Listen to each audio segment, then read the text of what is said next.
quickly introduce myself, I'm Ella. I head up CRM and customer experience at Orlebar Brown. My background largely for the last decade has been within CRM and loyalty across apparel, travel, and also beauty.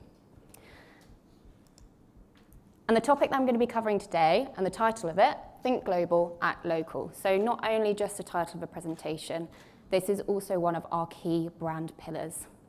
So before I get started, I'm going to introduce to you Orlebar Brown, featuring Jonathan Bailey, who I hope some of you will recognise in the room, as part of our Spring-Summer collection launch.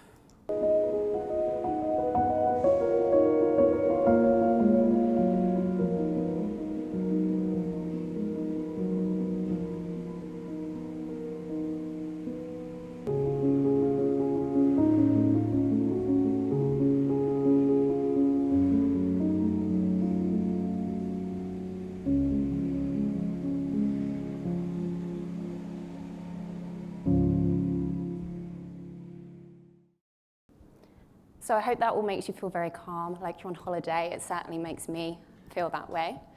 But to introduce the brand, because if some of you may not be as familiar with it, Orlebar Brown is a British-born clothing brand focused and founded by Adam Brown, and we're best known for tailored shorts that you can swim in. And I intentionally say tailored shorts that you can swim in and not swimwear, because that is exactly where the idea came from. So Adam came up with the idea for his tailored swim shorts because he was on holiday. He went on holiday, he went to a wedding with a group of friends, 30 or so men and women, to Rajasthan in India. All of his friends were so beautifully dressed, each with their own sense of style. They all had their own sense of style that was brought to life through the fashion that they wore. But what he noticed was that actually around the pool, this was a completely different story. All of the women were still beautifully dressed, beautiful swimsuits, great kaftans, all being able to show off their sense of style. But the men, on the other hand, what he kind of noticed was that they were kind of wearing shapeless boxer-style shorts and not really showing off the fashion that he knew that they had. And this is essentially where the idea came from. This was exacerbated further when it came to lunchtime, and he went to go and have lunch in the hotel bar. And they said, "I'm sorry, sir, you're going to have to change into something more appropriate." And this was the moment that it really came to him. He didn't want a swim short. He didn't want swimwear. He wanted a short that he could swim in. And this is essentially where it came from. So with no background within the fashion industry, Adam took himself on a fashion course and did a 1-week summer school placement and essentially came up with the idea for the swim short. So after 18 months, of testing, sampling, and really getting to grips with this product, he launched a product that he was truly, truly proud of.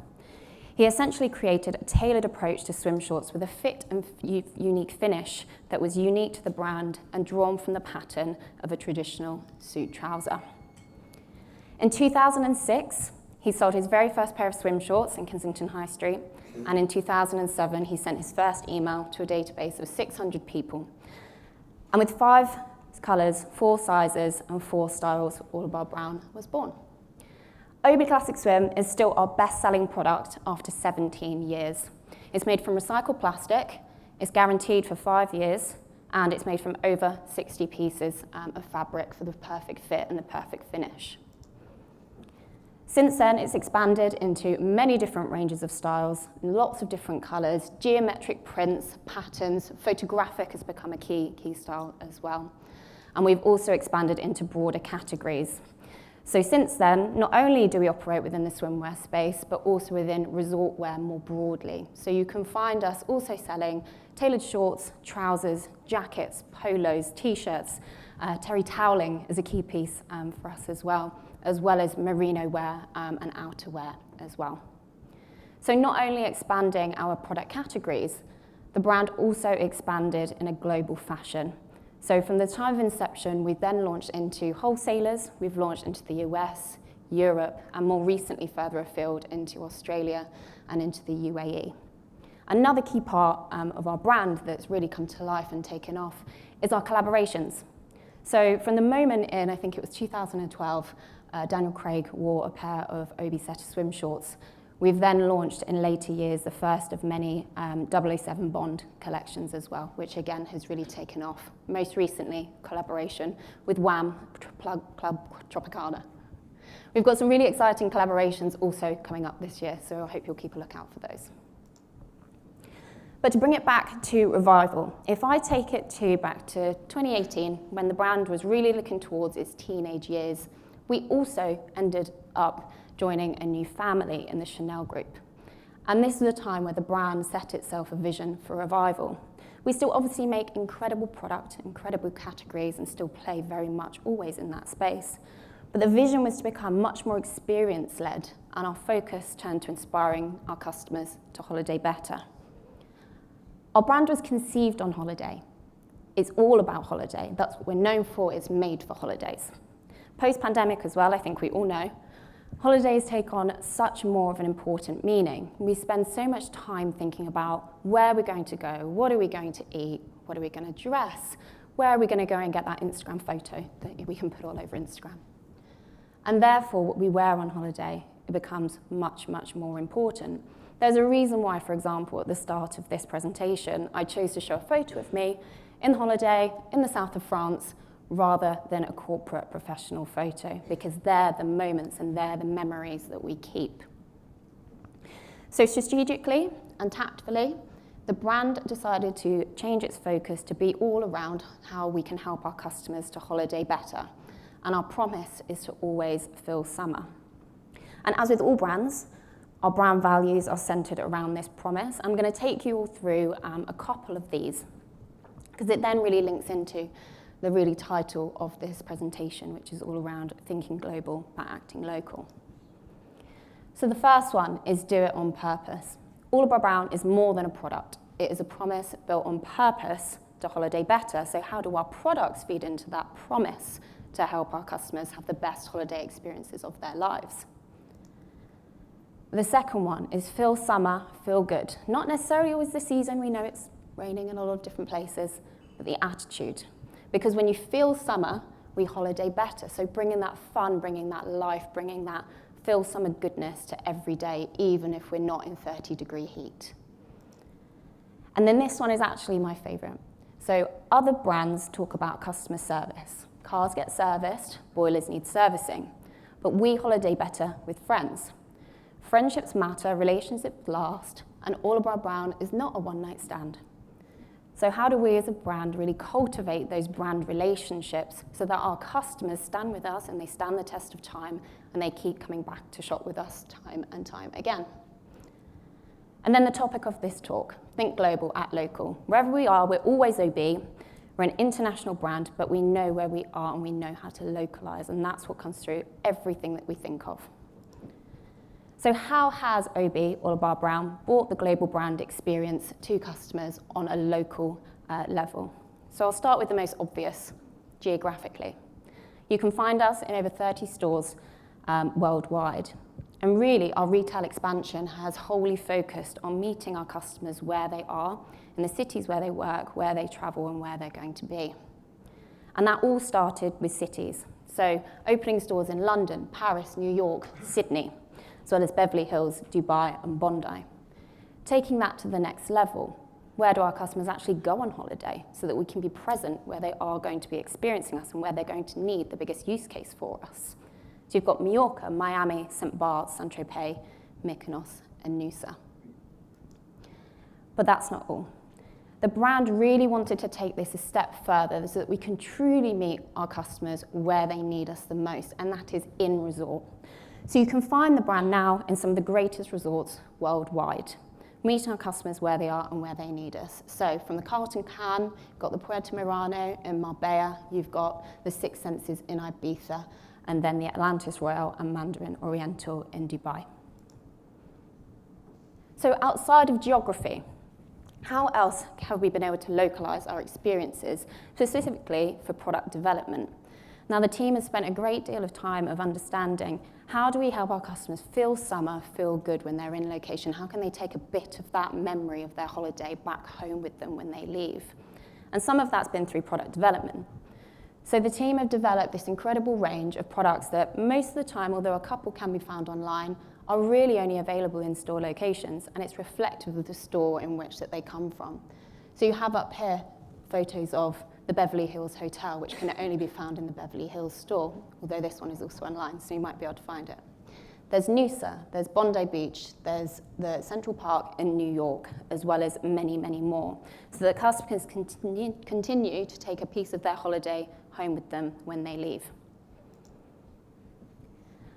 So outside of that, I've covered geography, I've covered product. We've spoken a little bit about experiences. In fact, the last panel was very much touching on how do we make use of our store locations to bring store experiences to our customers and really using this as a channel to engage and drive long-term loyalty.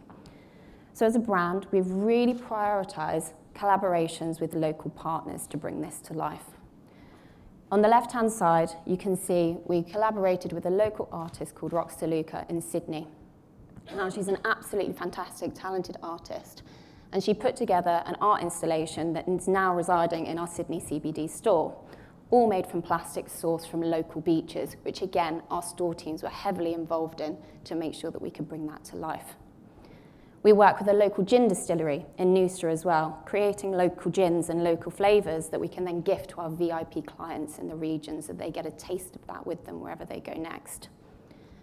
We work with Sanctum, which is a health, wellness, mindfulness movement and brand, bringing all these unique experiences, classes and workshops to our customers in a number of our resorts, including Six Senses. And then a company called Flightboard, which is a fantastic glide above the water experience that we offer exclusively to our VIP clients, wherever they reside in the world, but if they're visiting some of our key resorts in Noosa, in Marbella, in Dubai, or in Miami. So then it becomes, okay, we've got geography, we have our product, we have experiences, but how do we tell our customers about all of these fantastic experiences that they can experience with us as a brand?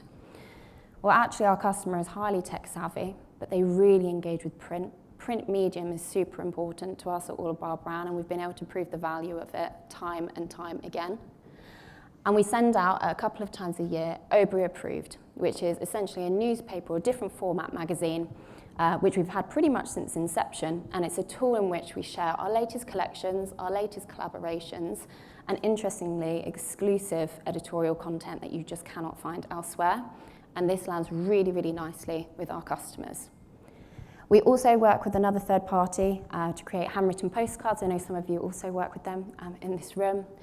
And we use them to really send out these personalised handwritten note cards at certain points in a customer's life cycle, at the point where they're either due to make a new purchase, it's their anniversary, their birthday, or we're putting them on a pre-VIP journey because we've recognised that they may turn into a long-term client.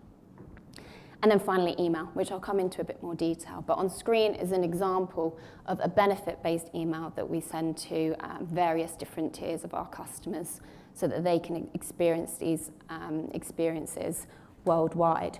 And what's really important that we've learned about our customers is that they are not static. Our customers actually visit us in many of our different stores, in many different locations. They shop on web and also offline in stores as well.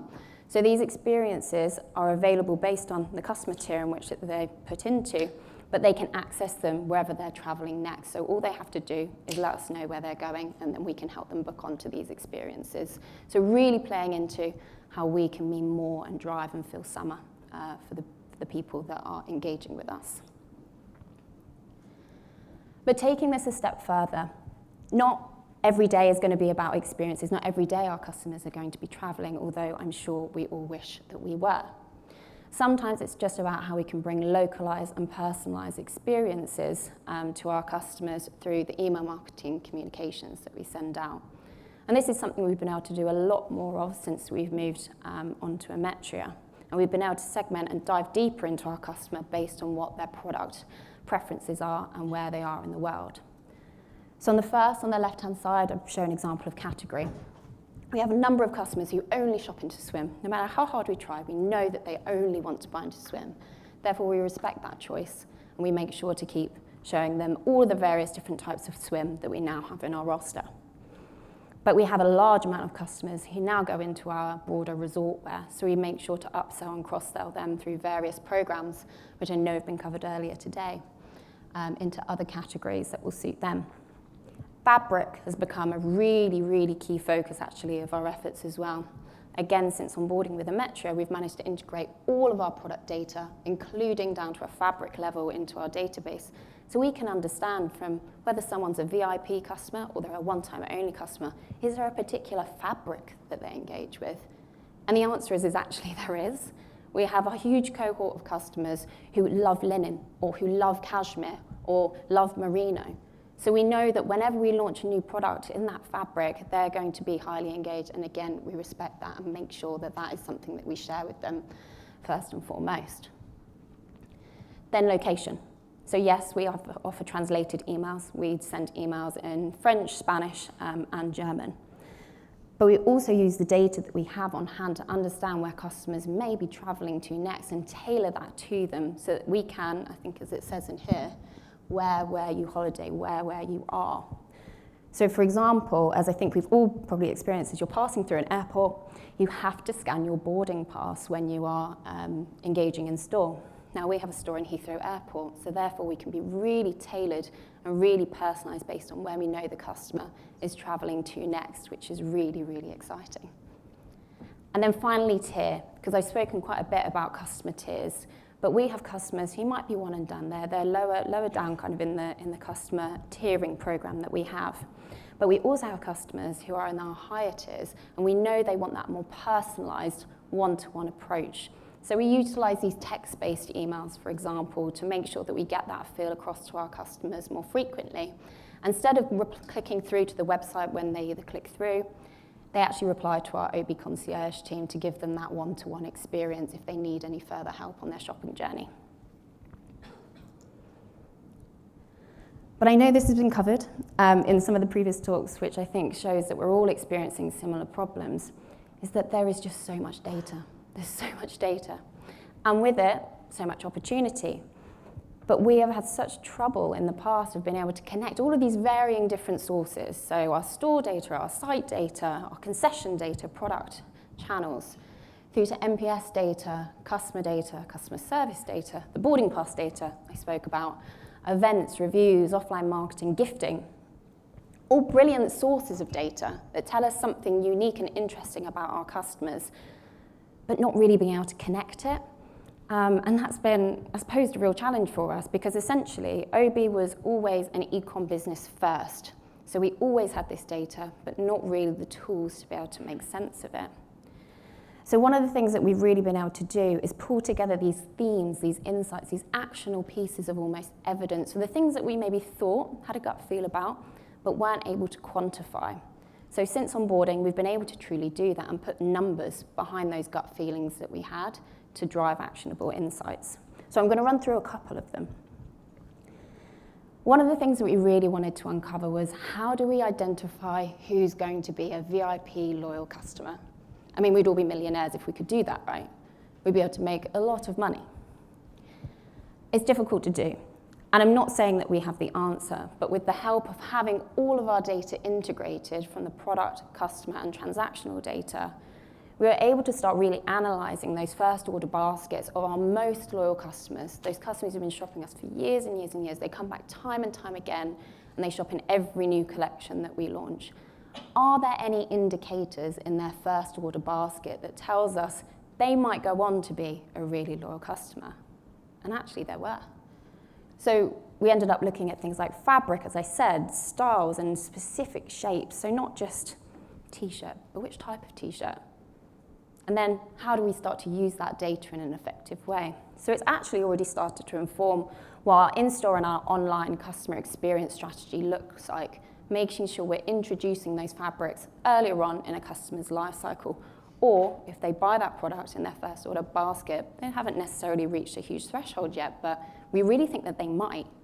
So therefore they go on a pre-VIP journey to make sure that they get the best possible experience for the brand to drive that long-term loyalty. The second one's around channel optimization. As I said, I spoke a bit about DM. We know that it's a highly valuable channel for us, but again, we weren't necessarily able to quantify it. So by mapping again all of the data from DM, email, one-to-one clienteling, we started to be able to figure out what are the optimum combinations to drive those key KPIs such as repeat rate and particularly lifetime value. And what we found was that actually customers who were receiving DM and who wanted to continue receiving DM had a much higher repeat rate and much higher lifetime value than those who didn't.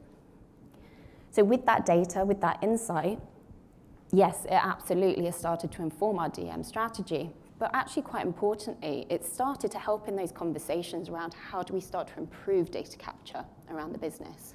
How do we have those conversations with our store teams so they know the value of actually asking for this at the point where a customer is in store? And if, of course, that consent and that opt-in is given for addresses, that is something that our store teams have really focused on in order to drive more people into our DM program as well. And then finally, moments of consideration. So again, we have lots of different customers from lots of different places around the world at varying different tiers of spend levels. And actually, they all operate so differently. So again, by combining all of the data sources that we have, including reviews, including NPS, including qualitative data as well, we were really able to understand what are the pivotal moments by region and by tier that it's important to connect to start that consideration piece before a customer goes on to make that next purchase, which has really now helped us inform our local marketing, clienteling, and comms calendar as well.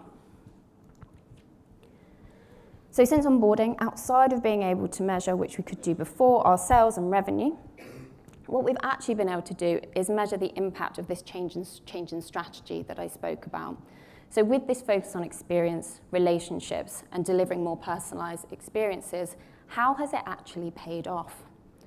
And really these are three examples of how it has paid off, but the first one is around how we've been able to identify, quantify, and understand our loyal customers, and our most loyal customers in particular. And you know what? We absolutely scrapped the tiers that we had before, and we created new ones because we learned such new things that we hadn't even considered before, and it's put us in a much better stead to be able to cater to our best value clients moving forward. We've also been able to track and map customer migration patterns at scale because, again, as I said, we knew our customers were visiting lots of different stores. We knew they were shopping between stores and our website, but we couldn't really figure out the patterns. But with this data, we've been able to map these migration patterns at scale to understand what are the most common journeys. Is it that a customer first comes to us in Burlington Gardens, they transition through Heathrow, and they end up in Mykonos? It isn't that journey. But we've been able to get to that level of detail, which has really helped us understand which of the stores we try and talk to our customers about and where do we think they're most likely to visit to next. And then finally, a really key indication of success since onboarding has been the conversations that we've been able to have around data capture, subscription, and validity. I think it'll be no surprise to everyone in the room, and I'm sure you have so many of the same issues, is that it can be really difficult to capture quality data, particularly in stores. And also to make sure that time is spent educating the customer within the stores around what the benefit of subscribing actually is. And of course, if it's not given, it is not given. But given now we've given the teams all of this valuable insight about how they can better acquire and better retain their customers, they now see the value in that piece of activity because it helps them actually make the sales on their side. So since onboarding, since being able to share all of this incredible customer data with our store teams in particular, we've been able to increase our capture rate by 12% and our subscription rate by 37% in certain stores. So, in summary, Orlebar Brown's revival and renewal has really transformed our focus into different activities to inspire customers to holiday better. This impacts the content we create, the products we design, the stores that we choose to open, the experiences that we have on offer, through to the way that we actually engage with our customers through day-to-day email marketing communications. Through being able to map all of our product data together specifically, with the customer at the heart rather than it being sporadic around the place, we've really been able to arm ourselves with the insight needed to continue driving brand experiences in a local way whilst maintaining our brand identity and making sure that that is the key focus. And I think because we're still quite early on in this journey with the Metro, we're just really excited to see what else we can do, because now we have a way to make much more sense of the data that we have in order to continue driving product experiences and services that our customers truly want and ultimately to help them holiday better. Thank you.